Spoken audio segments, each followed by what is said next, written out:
Hollywood needs to decide what age Tom Holland is. This movie opens with a flashback to 15 years before the main action, where they have another actor playing young Tom Holland, who doesn't look anything like Tom Holland, who looks about 16. That would make Tom Holland's character in this about 31. But at the same time, they're expecting me to believe Tom Holland is only 17 in Spider-Man No Way Home, which is still in theaters. And it's from the same studio. Could you make up your minds, Hollywood?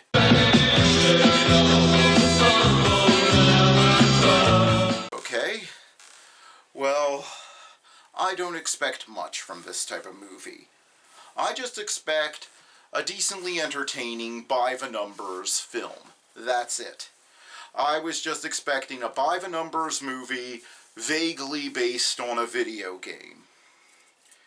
And for the most part, that's what I got, but it didn't really go by all the numbers. The numbers just didn't add up. This movie has so many problems.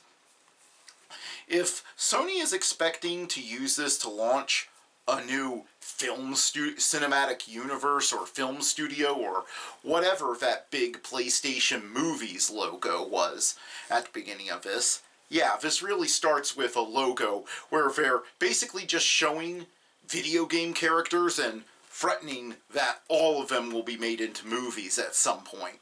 Which, given that Sony games have degenerated into basically just being interactive movies at this point, in my opinion, I'm not really sure I see the point, since most Sony games already are movies. And what's more, they're better than what we got here. But this has to be the single most arrogant thing I've seen a film studio do since Universal tacked on Dark Universe, that Dark Universe logo in the front of that stupid remake of The Mummy. Well, the third remake of The Mummy. Speaking of which, that's kind of what I was expecting, like some sort of light, not taking itself too seriously, action-adventure film that, that made up for the deficiencies in its plot and characterization by just being fun. This doesn't have that. First of all, if you were hoping maybe if you were kind of rooting for Tom Holland to prove our first instincts wrong, don't. You go into this movie and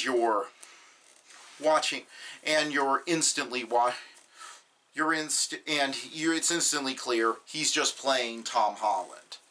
Same with Mark Wahlberg. He's not playing a character, he's just playing Mark Wahlberg. So basically, you have Mark Wahlberg and Tom Holland in a buddy comedy adventure film that doesn't quite work because the scenes where they're working together and just bouncing off each other are the most entertaining parts of the movie. The trouble is, the movie keeps telling us, telling us that they're in the middle of the cliched third act misunderstanding. The only trouble is, this movie pulls that cliche about 3 or 4 times throughout it to disrupt them and get them and separate them. When really, if the filmmakers were smart, regardless of what's in the games, and I have to admit, I've only ever played like a couple of the Uncharted games, and I don't really remember them because I played them when they were new, so that was more than a decade ago. So that's where I'm coming from. Regardless of what was in the games, they should have realized right away that the only thing that was moving this film forward was them working together and kept Mark Wahlberg and Tom Holland together in as many scenes as possible. Because otherwise it's just a dull slog of your average predictable Indiana Jones and the Last Crusade ripoff. Some of the clues are even exactly the same as Indiana Jones and the Last Crusade. You have You have the missing relative who has a diary that for some reason the villain needs the hero to decode because apparently the villain can't hire other people who are history experts, so better go get that bartender who's also a petty thief. I don't know. And it's just awkward. And here's the thing, is they keep telling us that everyone in this movie is out for themselves, except it never happens. Like, for instance, there could have been some interesting tension in this movie. If they didn't want to go the buddy route, there could have been some interesting tension in that everybody keeps telling Tom Holland that Mark Wahlberg is going to betray him at some point. And Mark Wahlberg is assuming that Tom Holland is going to betray him. Except Mark Wahlberg doesn't even once try to betray Tom Holland. The closest we get to a betrayal is that there's the revelation that yeah, something went wrong while he was treasure hunting with Tom Holland's brother, and Tom Holland's brother got shot, and the guys with the guns were chasing Mark Wahlberg, and Tom Holland gets mad at him because for some reason when according to everyone who was there, he was unarmed and he was being chased by guys with guns. He didn't somehow go back and save Tom Holland's brother who had just been shot dead. It's kind of weird.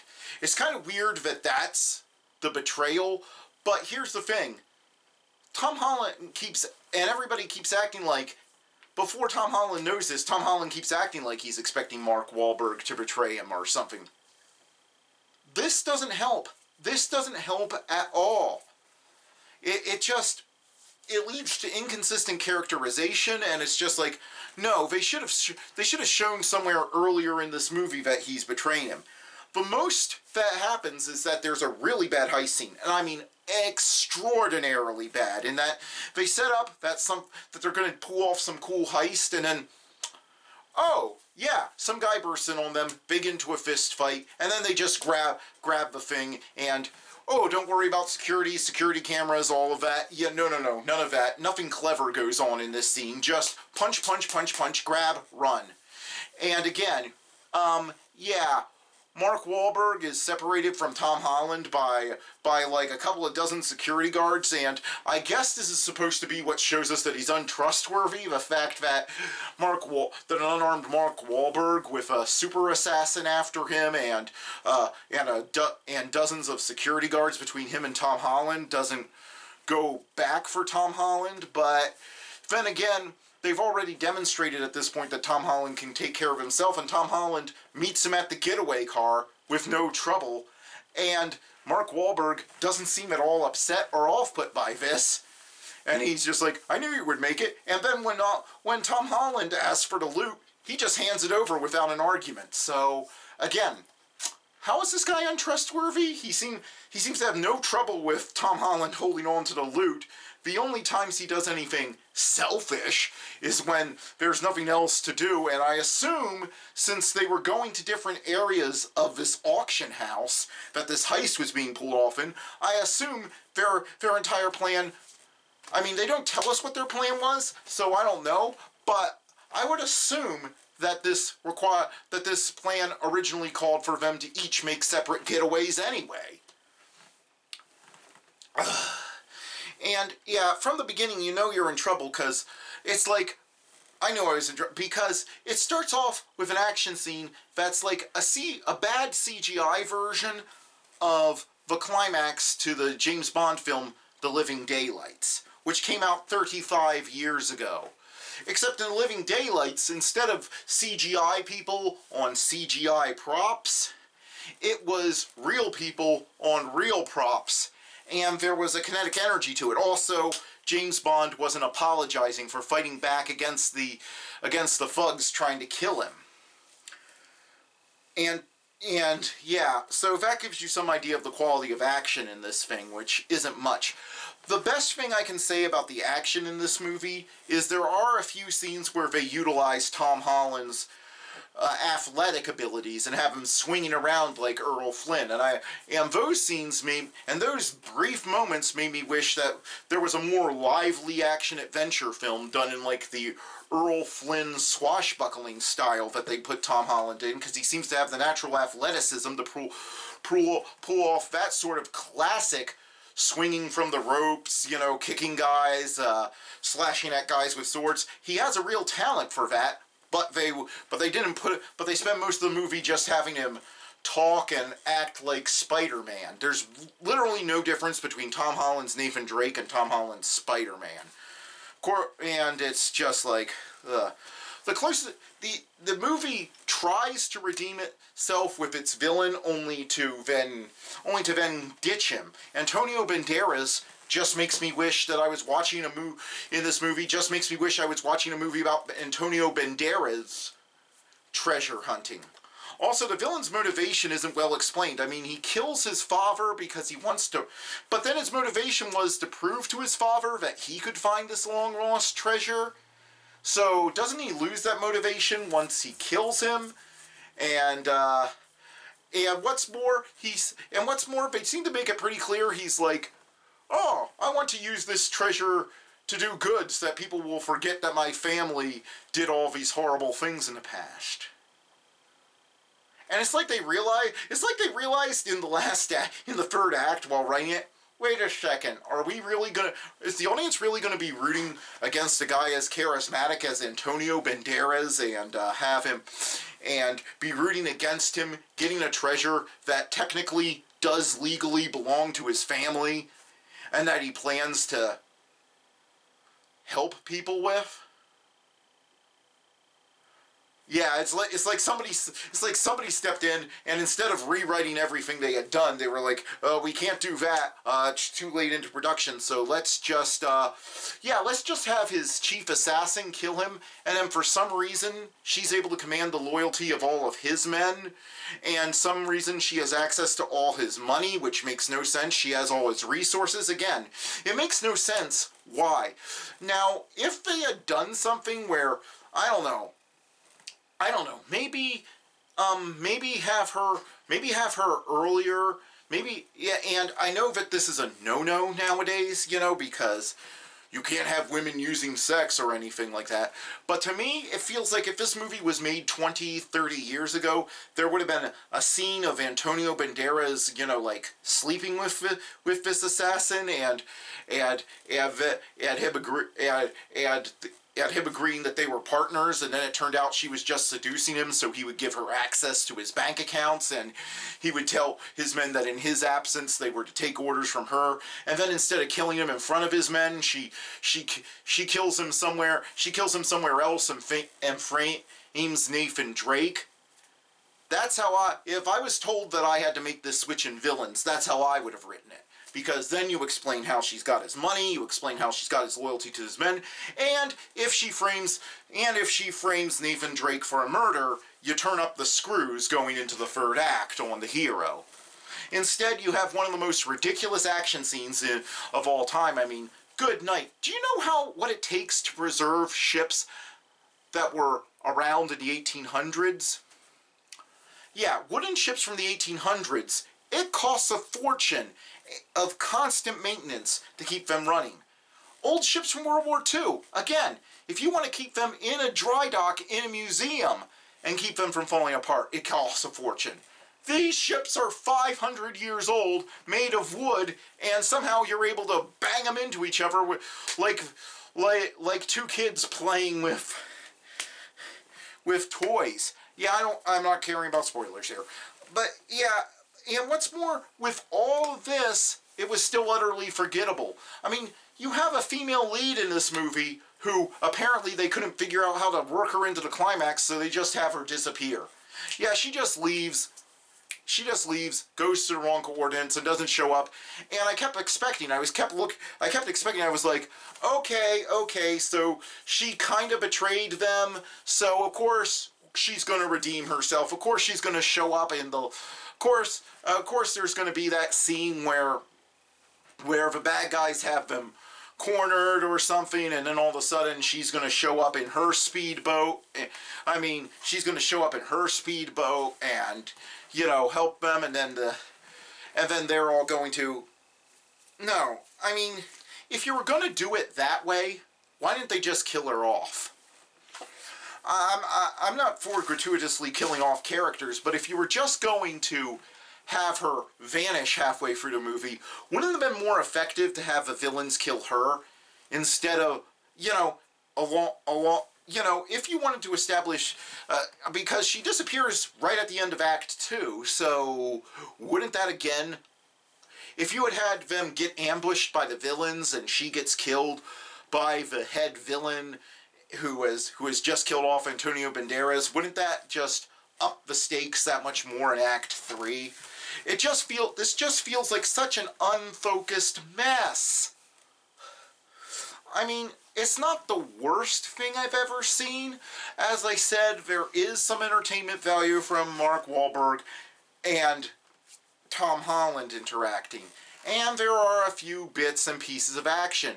Antonio Banderas makes for an entertaining villain for what little screen time he has.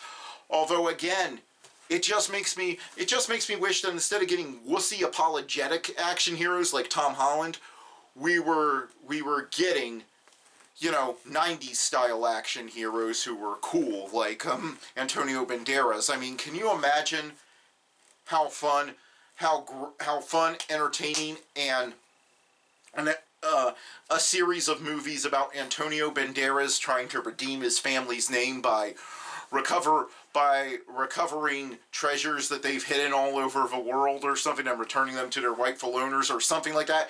Could you imagine what that, you know, and, you know, going up against some sort of international conspiracy or something? Can you imagine just how entertaining that would be? And he's not beyond it. You look at this movie and you're like, yeah, Antonio Banderas literally hasn't lost a step. So yeah. But as I said, it's not the worst thing I've ever seen, but it was definitely one of the most forgettable movies I've seen in a long time. Even though I went to see it because I was bored on a Sunday afternoon, and I was expecting normal Sunday afternoon bored viewing. That is, when I'm bored on a Sunday afternoon, I don't expect much. The Fox Fantastic Four movies are passable for me on a bored Sunday afternoon, but this is just a notch below them, just a little bit below them. So yeah, I'm giving this one 1.5 stars out of 5.